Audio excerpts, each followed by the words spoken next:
Case 4, there is not any yellow corners on the bottom layer.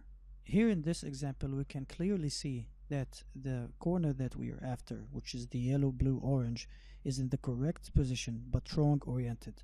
So we need to take it away from the top layer. And we're going to do this by first lowering the face down, and then rotate the bottom layer to the left, rotate the face back up, and then rotate the bottom layer one more time to the right.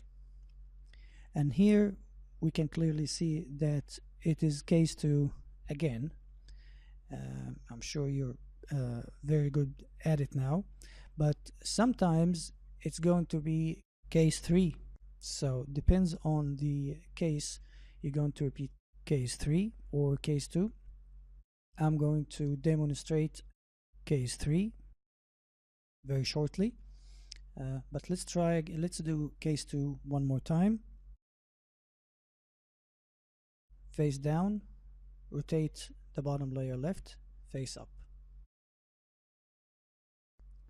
Another example of case 4. You can see that the corner is in the correct position, but again in the wrong orientation, and the yellow is actually looking to the left, not the right. It doesn't matter if the yellow is looking to the left or the right, as long as the corner on the top. So we're going to repeat the same movements again, and this time we're going to end up with case number 3, which is the yellow looking down. And I'm sure you can still remember how to do this one. Face down, bottom layer left twice, face up, bottom layer to the right. And now we have case 2.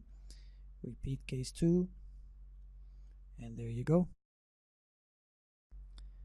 So this one combines case 4, case 3, and case 2 together. A little bit difficult, but I'm sure you can do it anyway.